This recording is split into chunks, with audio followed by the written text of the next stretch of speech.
Galaxy Note 4 sporting new specifications apparently in the works. LG is already planning to launch a new version of the G Watch R, and raise your hands if you want a phone made by Lamborghini. I'm Jaime Rivera, and sorry Italians, I actually prefer my phones made by Ferrari. This is Pocketnow Daily.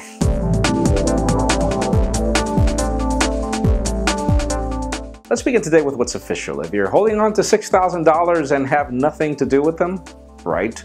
You probably might be interested in the new Lamborghini Tauri 88 smartphone. This is a Snapdragon 801 processor device, 5-inch 1080p display, 3 gigs of RAM, 64 gigs of expandable storage, and a 20 megapixel camera with an 8 megapixel front-facing shooter. And yes, $6,000. Why not? Go for it. Other official news include Apple's launch of iOS 8.1.2, and even though we were expecting some enhancements to come with this update, including Apple Watch compatibility among other things, it seems that it was only launched for bug fixes, and we still don't know any specifics as to what's changed, but you can bet we're already upgrading our review devices to keep you posted on what changed. So far, everything seems fine. Now let's move the spotlight over to LG. If you are a fan of the G Watch R as much as we are, it seems that the company is already working on its G Watch R2, and apparently the design might not change as much as the features. The rumors are that this will be a GSM-capable smartwatch that will allow you to make phone calls in the whole 9 yards.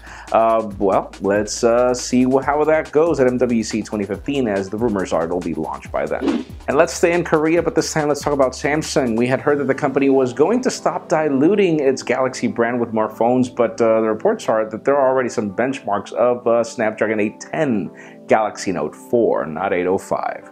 And apparently the reason why this phone exists is because apparently it'll be a Korea device only. So it's time for another prime version of another Samsung smartphone. Hopefully that doesn't mean that the company loses track again. And finally, for the very hot news of the day, reports claim that tomorrow is the day when Android 5.0 Lollipop reaches Android Wear devices.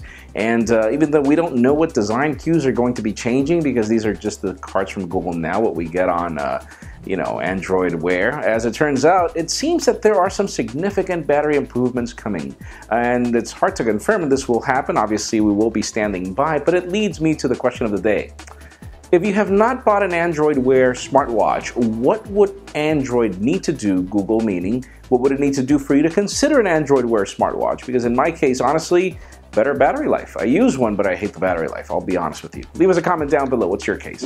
Friends, you know the drill. If you want to get the news earlier before this video was filmed, make sure you follow us on Pocketnow.com and subscribe to our YouTube channel as well. You can also follow me on Twitter, Jaime_Rivera. Please give this video a thumbs up if you like what you saw. I am Jaime Rivera. Thank you very much for watching.